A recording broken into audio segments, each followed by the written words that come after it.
The ocean breeze carried a haunting familiarity as Anne walked along the shoreline of Clearwater Beach. The crashing waves and cries of seagulls blended into a symphony that felt like a distant echo of her past. Every step she took pressed memories into the sand, memories of a day she could never forget, of Jack, her bright-eyed, curious little boy who vanished without a trace 20 years ago. And had avoided this place for years. It was a cruel reminder of that sunny afternoon when her life had changed forever.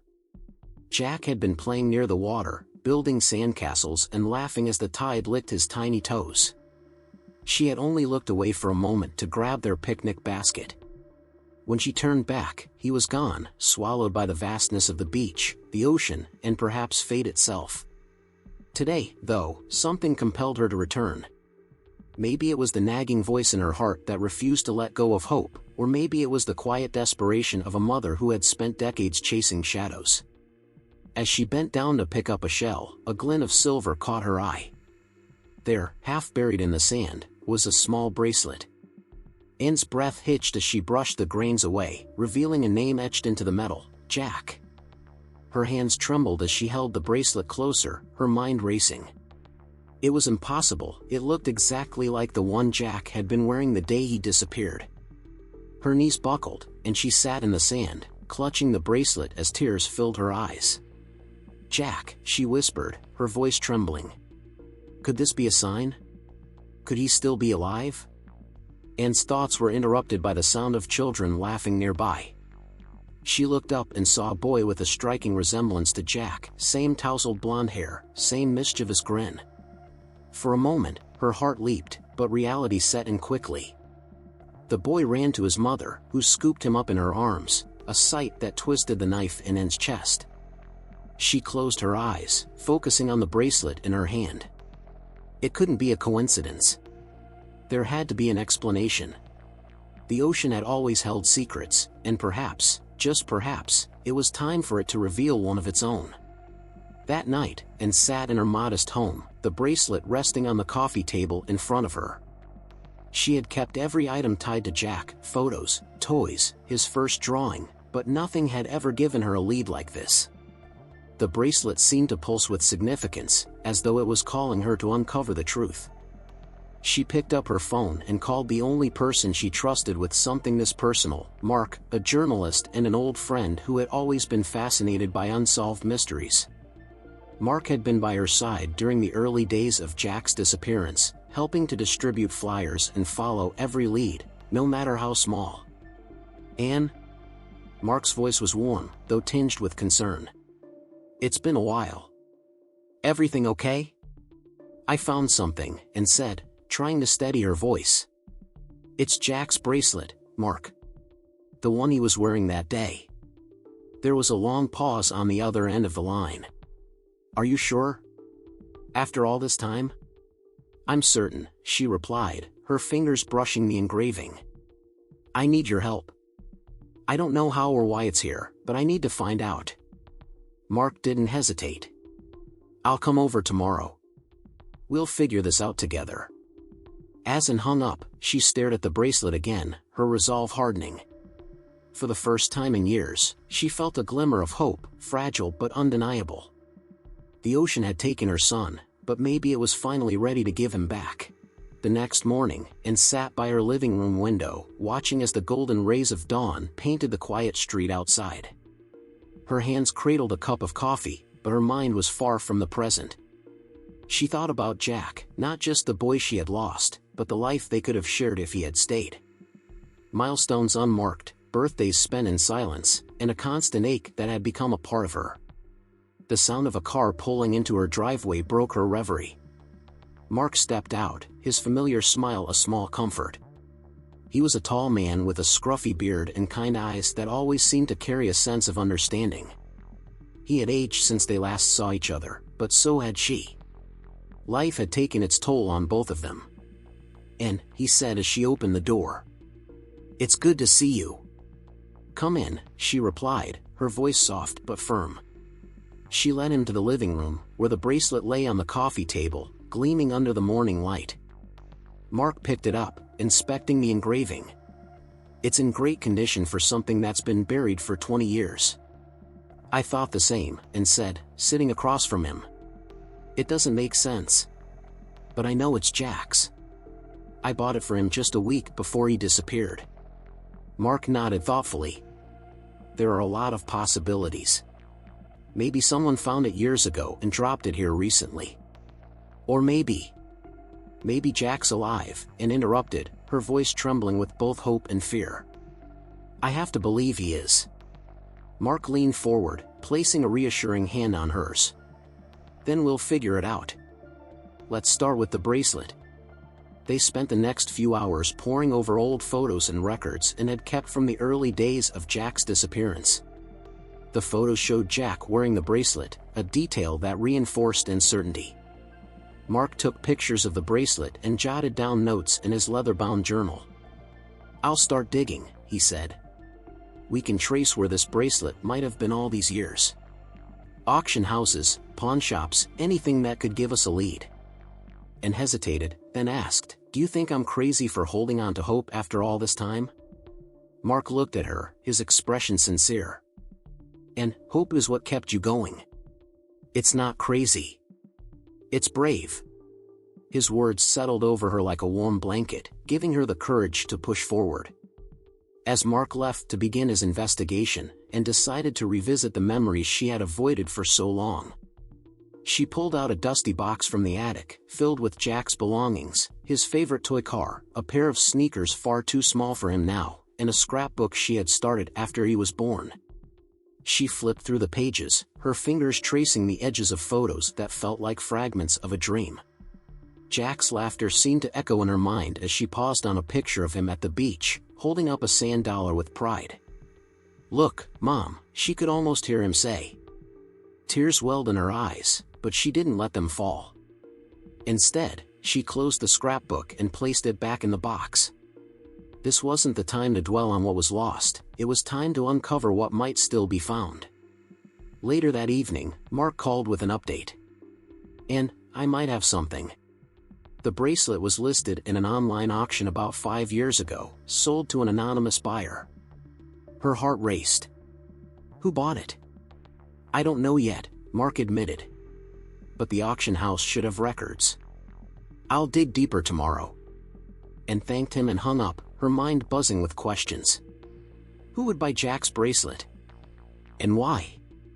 That night, as she lay in bed staring at the ceiling, and felt the weight of uncertainty pressing down on her. But beneath that weight was a spark, a determination that refused to be extinguished. For the first time in years, she felt as though the answers she had sought for so long might finally be within reach. The next morning, and awoke to the sound of her phone buzzing.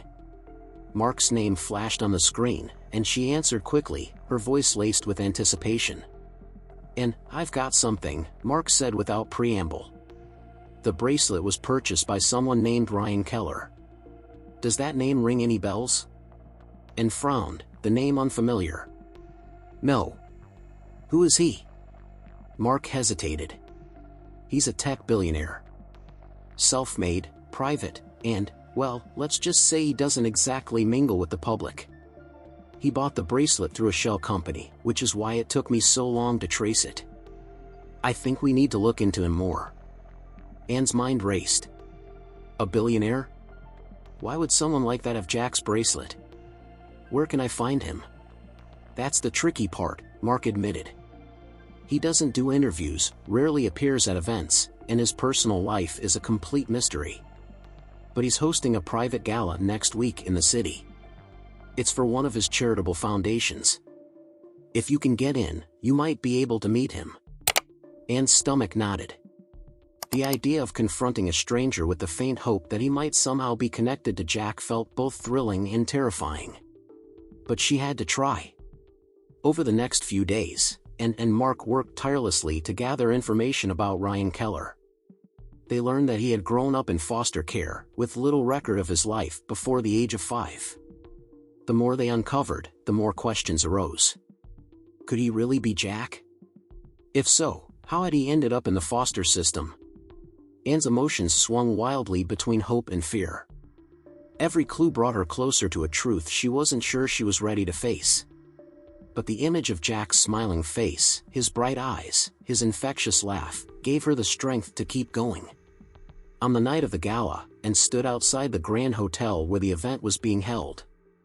She wore a simple black dress that Mark had insisted on buying for her, though she felt out of place among the glamorous guests entering the venue.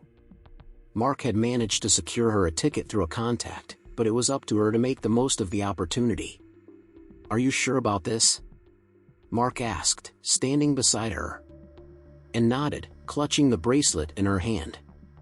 "I have to be." As they stepped inside, Anne's nerves heightened. The room was filled with the city's elite, sipping champagne and engaging in polite conversation. A live band played softly in the corner, adding to the atmosphere of understated luxury. Anne scanned the room, searching for Ryan.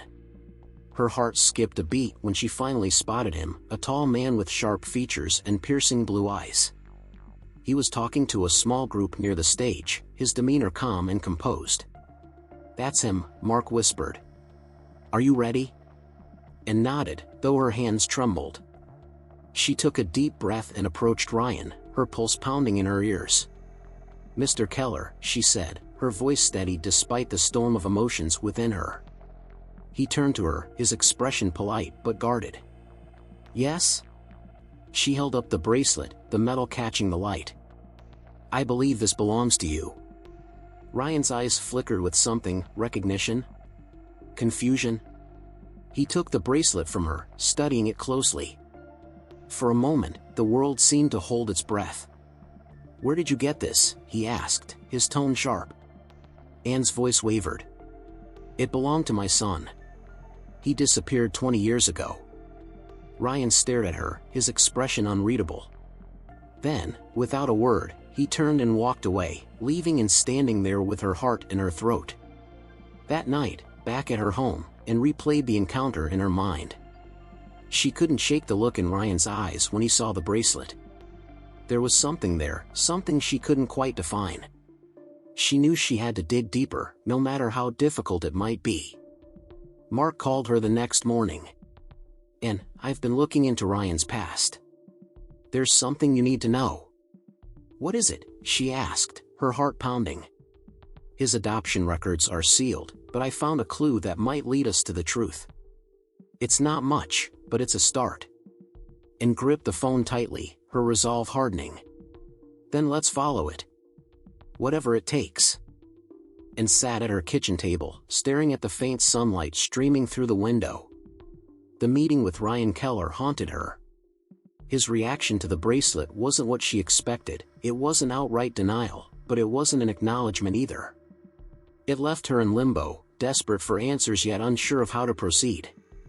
Her phone buzzed, and she saw Mark's name on the screen. "Mark, did you find anything?" she asked eagerly. "I've been digging," he replied. "Ryan's foster records are sealed tight. But I did find a lead. There's an old social worker, Eleanor Briggs, who worked in the system during the time Ryan was adopted. She might remember something." Anne's hope flared. "How do I find her?" "She's retired, living in a small town a couple of hours from here. I can give you the address, but I'm not sure how much she'll remember." "It's worth a shot," Anne said firmly. "I'll leave today." The drive to Eleanor's home felt both interminable and too brief. Anne's mind raced with possibilities as she navigated winding roads and small-town streets. What if Eleanor didn't remember anything? Or worse, what if she knew the truth but refused to share it? Eleanor's house was modest, with a well-tended garden bursting with flowers. Anne knocked on the door, her hands trembling slightly. After a moment, the door opened, and a petite woman with white hair and a kind face peered out. "Ms. Briggs?" Anne asked. "Yes, that's me," the woman replied. "Can I help you?" Anne introduced herself and explained her situation, her words spilling out in a rush. Eleanor listened attentively, her expression softening. "I do remember a boy who might match that description," Eleanor said slowly, her brow furrowed. "Blonde hair, bright blue eyes. He came into the system around the same time you're talking about. But his file was marked with a lot of red tape. It was unusual." What do you mean by unusual? And pressed. Eleanor hesitated. His case was handled very quietly. I remember thinking it was odd how quickly he was adopted. Normally, the process takes months, even years, but this boy was placed within weeks. And the family, well, let's just say they weren't your average foster parents. Anne's heart pounded. Do you remember their names? Eleanor shook her head. I'm sorry. The records were sealed, and I wasn't allowed to keep any personal copies. But there was something else, something that stuck with me. What is it? Anne asked, leaning forward. The boy kept saying one word over and over when he first arrived, Eleanor said softly. He kept saying, Mom. And felt a lump rise in her throat. She fought to steady her voice. Do you think he could be my Jack? Eleanor reached out and placed a comforting hand on Anne's. I can't say for sure, but I think you're on the right path. Follow the trail. Don't give up. Back at home, Anne shared everything with Mark. She remembers a boy who could be Jack, but the adoption was rushed, and the records were sealed. It doesn't add up. Mark nodded thoughtfully. This only strengthens the possibility that Ryan could be your son. But we need more. We need proof. Anne's determination grew. Then we'll find it. And decided to try reaching Ryan again, despite the wall he had put up. She sent a carefully worded email, explaining her story and asking for a private meeting. Days passed with no response, leaving her feeling frustrated and helpless. Then, one evening, her phone buzzed with an unknown number. Ms. Harris, a deep voice said on the other end. Yes, this is Anne, she replied, her heart racing. This is Ryan Keller. I received your message. Anne's breath caught. Thank you for calling. I'm only calling to ask you to stop, Ryan interrupted. His tone was cold but restrained. Whatever you think you've uncovered, it's not your concern. Anne's grip on the phone tightened. It is my concern if you're my son. There was a long silence on the line. Finally, Ryan spoke, his voice softer but still guarded. I don't know who I am. I don't remember anything before I was 5. But if you want answers, don't involve me. Look elsewhere. Before Anne could respond, the line went dead. That night, Anne sat alone in her living room, the weight of Ryan's words pressing down on her. His admission that he didn't know his past was a revelation, but his resistance was an obstacle she couldn't ignore. She knew she was close to the truth, but the path ahead was fraught with uncertainty. As she stared at the bracelet on the table, a flicker of determination reignited within her. Ryan might not be ready to face his past, but she wouldn't stop until she uncovered the truth, for both their sakes. The next day, Anne barely slept. Ryan's words echoed in her mind, his coldness lingering long after the phone call had ended. She couldn't understand why he refused to even entertain the possibility that he was Jack. He had to know something. She was certain of it. But she couldn't give up. Not now. Mark had been tirelessly digging through old records, trying to find anything that could confirm her suspicions about Ryan's past. His latest breakthrough came in the form of an old newspaper article from a local paper, dated 20 years ago. The headline read, Mysterious Boy Found Near Clearwater Beach. Anne's pulse quickened as she scanned the article. It mentioned a young boy, no older than 5, who had been found on the shore, unconscious but alive. The boy had no identification, no memory of who he was or where he came from. He was placed into the foster care system immediately, and within a month, he had been adopted.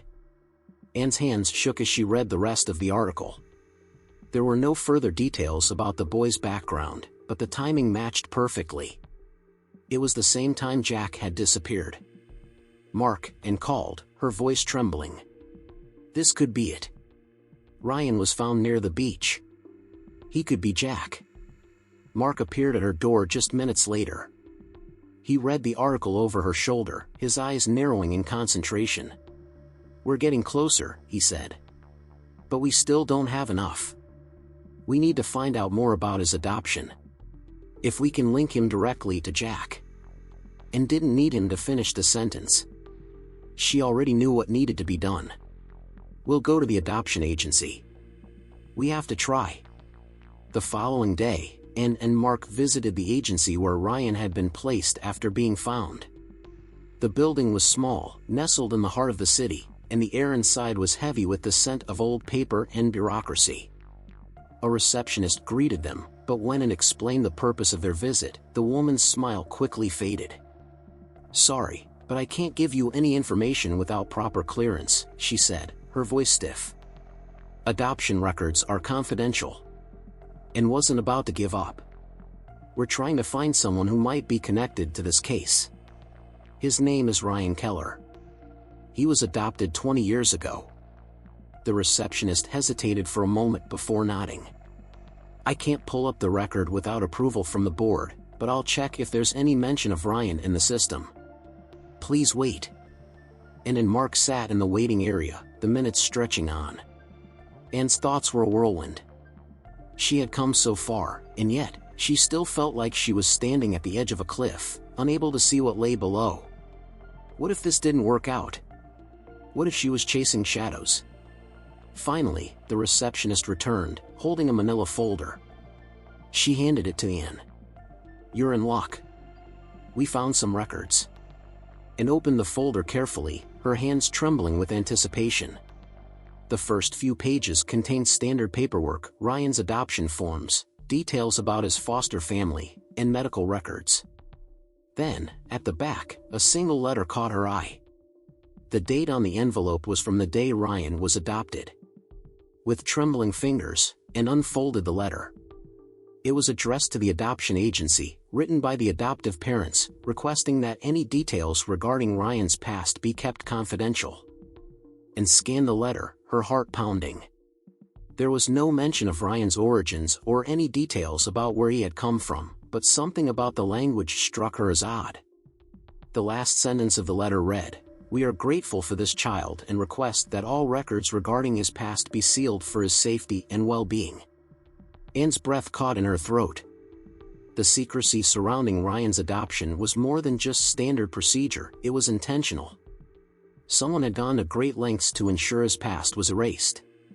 "Mark, we need to find out who his adoptive parents were," Anne whispered, her voice filled with urgency. "This is the key." Mark nodded. "I'll see what I can do. But this will take some time."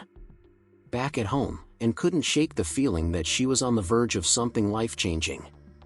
The more she uncovered, the clearer it became that Ryan Keller had a past linked to hers, a past that had been carefully hidden, perhaps even from him. Later that evening, Anne sat alone in the living room, staring at the bracelet. It still felt like Jack's presence lingered within it, as though the past was reaching out to her through time. The weight of what she was about to uncover pressed down on her, but there was no turning back now. Just then, her phone buzzed. Mark's name appeared on the screen. Anne's heart skipped a beat. "I found something," Mark said, his voice filled with excitement.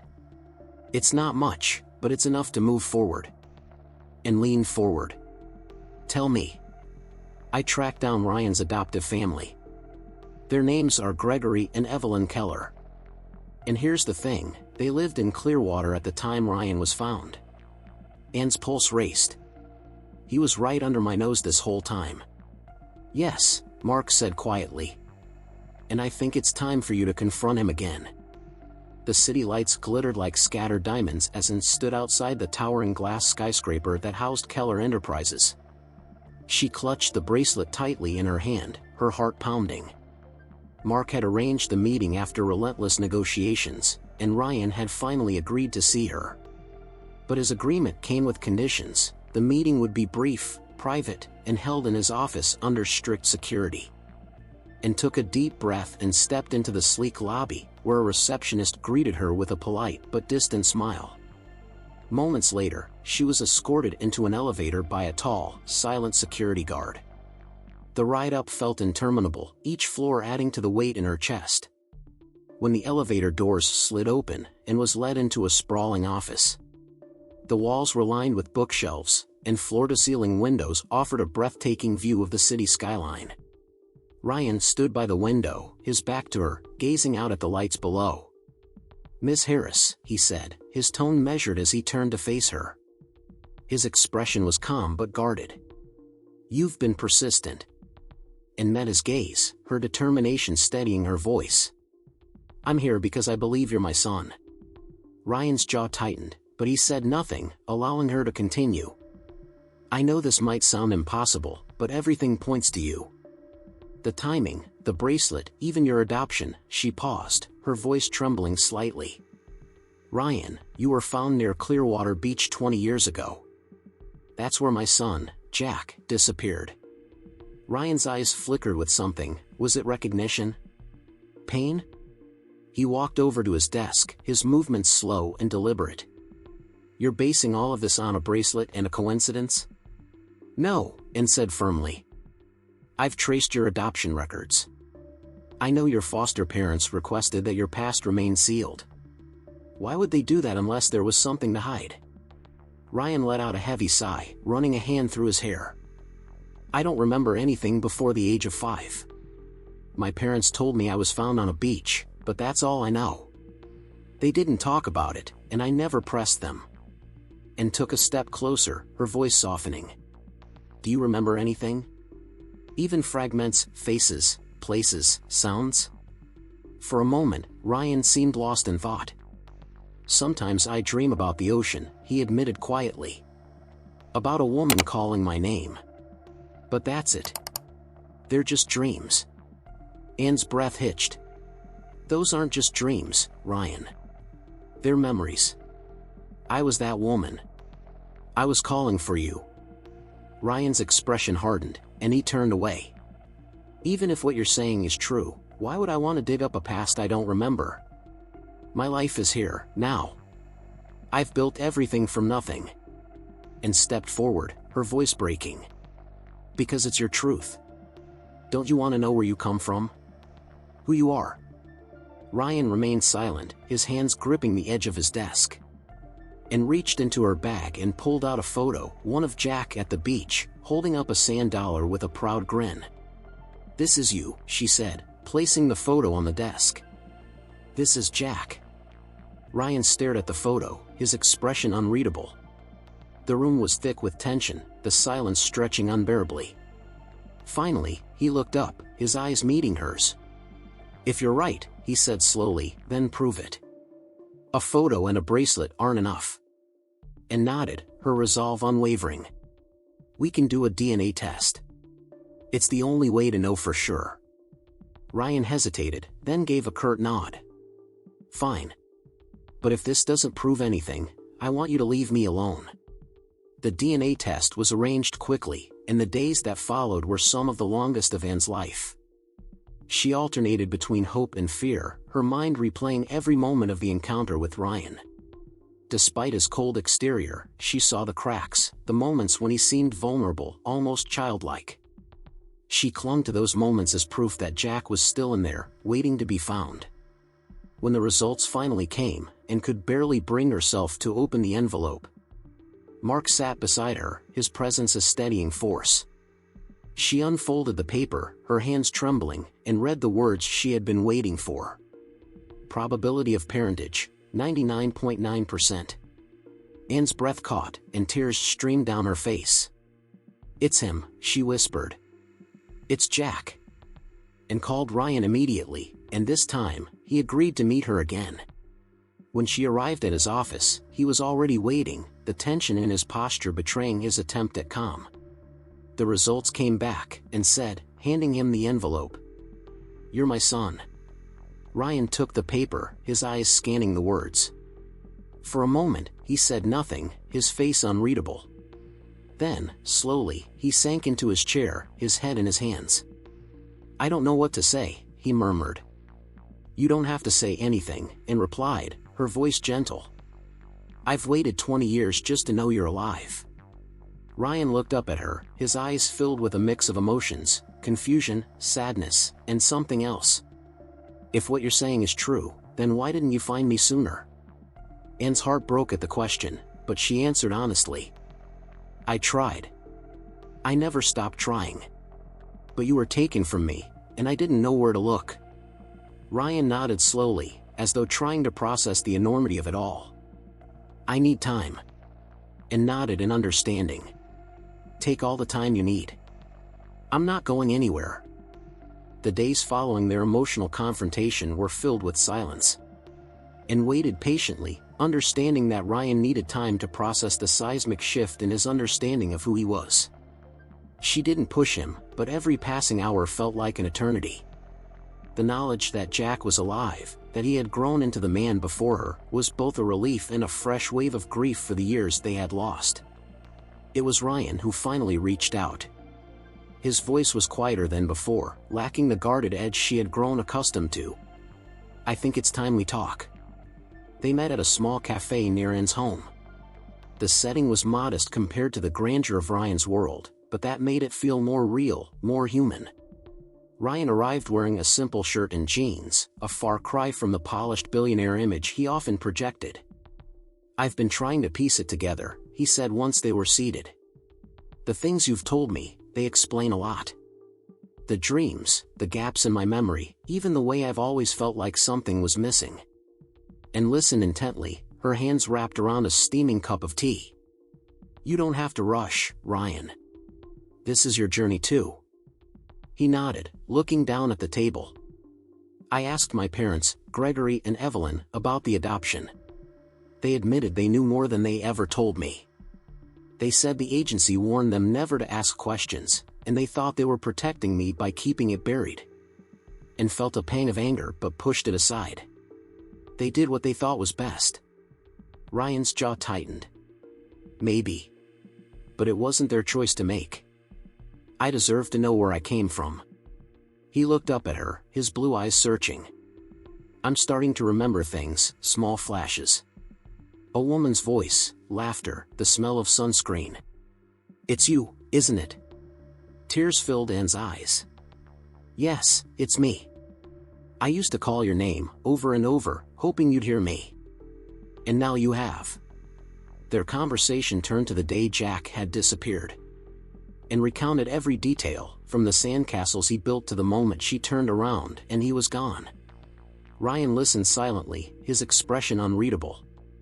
I don't remember being taken, he said finally. But I remember the ocean. I remember feeling lost. And reached across the table, taking his hand. You were just a child. None of it was your fault. Ryan hesitated, then squeezed her hand. I want to know everything. About you, about us. About the life I should have had. Over the next few days, and shared stories about Jack's childhood. She showed Ryan photos and mementos, each one unlocking fragments of his memory. He remembered the sand dollar he had held in one of the photos, the toy car he had carried everywhere, even the lullaby and used to sing to him at night. The more they talked, the more Ryan began to feel like Jack again, a piece of himself he hadn't realized was missing finally falling into place. But there was still one question neither of them could answer: what had happened on the day Jack disappeared? Mark, ever the relentless investigator, called in one afternoon with a new lead. I've been digging into the records of the agency that handled Ryan's adoption. I found a name, someone who might have been involved in placing him with the Kellers. Who? Anne asked, her pulse quickening. A man named Victor Price, Mark replied. He worked for the agency at the time. If anyone knows what happened, it's him. And relayed the information to Ryan, who agreed to join her in confronting Victor. Together, they tracked him down to a retirement home on the outskirts of the city. The man they found was frail but sharp, his eyes narrowing when he saw them. I've been expecting you, Victor said, his voice raspy. I knew this day would come. In Victor's tiny room, the truth finally unraveled. He admitted to being part of an illegal operation that trafficked children through the foster system. Jack had been one of their targets, taken from the beach and placed with a family willing to pay for a quick adoption. The Kellers, Victor claimed, had no knowledge of the operation's darker side. Anne's hands shook as she listened, rage and heartbreak battling within her. Ryan sat beside her, silent but visibly tense. Why? Anne asked, her voice breaking. Why would you do this? Victor shrugged weakly. money, power. It was a different time. And stood abruptly, unable to contain her emotions. You stole 20 years from us. Victor looked away, offering no apology. I did what I did. But it's over now. Ryan placed a hand on his shoulder, grounding her. We can't change the past, he said quietly. But we can make sure the truth isn't buried anymore. As they left the retirement home, and felt a strange sense of closure. The truth was devastating, but it was also liberating. For the first time in 2 decades, she understood what had happened to her son, and now, she had him back. Ryan sat in the quiet of his penthouse apartment, the city's nightlights flickering outside the floor-to-ceiling windows. The revelations of the past weeks weighed heavily on him, a strange mix of sorrow and relief settling deep in his chest. For years, he had felt unmoored, disconnected from his identity. Now, for the first time, he knew where he came from, who he truly was. But knowing didn't erase the years of separation. It didn't heal the scars left by a childhood spent in the foster system, or the isolation he had cloaked himself in while building his empire. The thought of reconnecting with his mother felt both thrilling and daunting. Meanwhile, Anne was busy preparing for Ryan's visit. For the first time in decades, she found herself setting a table for 2, dusting off the fine china she hadn't used since Jack disappeared. Her modest home was a far cry from the luxurious world Ryan was accustomed to, but she hoped it would feel warm, welcoming, like a home should. When the doorbell rang, Anne's heart leaped. She opened the door to find Ryan standing there, dressed simply but still carrying the air of someone used to commanding a room. Yet his expression was different now, softer, almost uncertain. "Come in," Anne said, her voice warm but trembling slightly. Ryan stepped inside, his eyes scanning the room. It was small and cozy, filled with family photos and mementos from a life he had been absent from. His gaze lingered on a framed picture of himself as a child, holding a sand dollar on the beach. "You kept all of this?" he asked, his voice low. "Of course," Anne replied, smiling softly. "Every piece of you I had, I held on to." Over dinner, they talked, tentatively at first, then with growing ease. And shared stories about Jack's early years, stories that made Ryan laugh and brought tears to his eyes. She told him about his favorite bedtime story, his first steps, the way he used to sing loudly in the car on their way to the beach. "I don't remember any of it," Ryan admitted, his tone tinged with regret. "But it feels familiar. Like I know it, somewhere deep down." "You don't have to remember everything," Anne said gently. "You're here now. That's what matters." As the evening wore on, Ryan opened up about his life after being adopted. He described the Kellers as kind but distant, their wealth a barrier that often left him feeling isolated. He spoke of the pressure to succeed, the relentless drive to prove himself, and the emptiness that lingered even as he achieved his dreams. "I always felt like something was missing," he confessed. "Like no matter how much I accomplished, it wasn't enough." And reached across the table, taking his hand in hers. "That's because you were missing a part of yourself. But you're not alone anymore." Ryan's throat tightened, and he nodded, unable to speak. The next morning, Ryan surprised Anne by suggesting they visit Clearwater Beach together. "I want to see it," he said. "The place where it all began." They arrived early, the beach bathed in the soft light of dawn. The waves rolled in gently, the air salty and cool. And watched as Ryan walked along the shoreline, his footsteps sinking into the sand. He stopped near the water's edge, staring out at the horizon. "This is where you disappeared," Anne said quietly, joining him. "Right here. You were building a sandcastle." Ryan closed his eyes, letting the sound of the waves wash over him. For a moment, he was a child again, hearing his mother's voice, feeling the warmth of her presence. He opened his eyes and looked at Anne, his expression resolute. "I'm sorry," he said, his voice thick with emotion. "For everything you went through. For the years we lost." And placed a hand on his cheek, her eyes brimming with tears. "Don't be sorry. You're here now. That's all I've ever wanted." As the sun rose higher in the sky, Ryan and Ann began to rebuild what had been lost. They walked along the beach, collecting shells like they used to. They laughed, shared memories, and created new ones. The weight of the past didn't disappear, but it no longer felt insurmountable. Together, they were healing. Ryan looked down at the sand dollar he had picked up, its delicate pattern a reminder of the fragility and beauty of life. "I think we should come back here every year," he said. "Make it our tradition." And smiled, her heart full. "I'd like that." The sun was beginning to set, casting a golden glow over Clearwater Beach as Ann and Ryan returned for their final visit of the week. The soft hum of the waves, the distant laughter of children, and the warm sand beneath their feet created a perfect harmony, a stark contrast to the chaos that had once defined their connection to this place. Ryan carried a glass bottle in one hand, the soft clink of its lid echoing in the quiet evening air.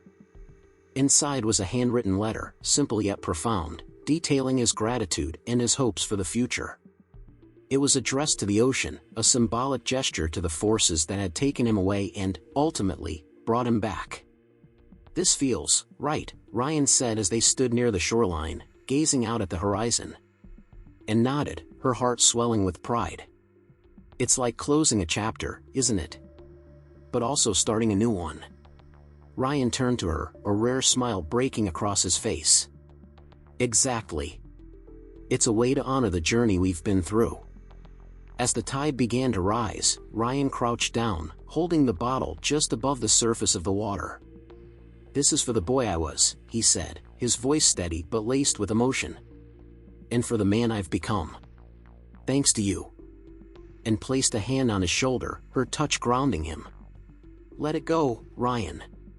Let the ocean carry it." With a deep breath, Ryan released the bottle, watching as the waves carried it away. The glass bobbed lightly before vanishing into the vastness of the sea, taking with it the weight of years spent wondering and searching. They stood in silence for a long moment, the only sounds around them the gentle crash of the waves and the distant calls of seagulls. And reached for Ryan's hand, and he took it without hesitation, their fingers intertwining. "You know," and said softly, "I used to think the ocean was my enemy.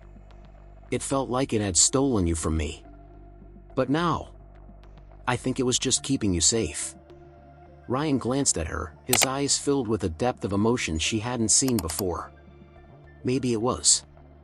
Or maybe it was waiting for the right moment to bring us back together." And smiled, tears slipping down her cheeks. "Whatever the reason, I'm just glad we're here." As the last rays of sunlight dipped below the horizon, and Ryan turned back toward the path leading away from the beach. The journey ahead wasn't without challenges. There were still years of separation to bridge, wounds to heal, and memories to rebuild. But for the first time, they walked side by side, as mother and son. And with every step, the past seemed to fall further behind them, replaced by the promise of a future they would create together.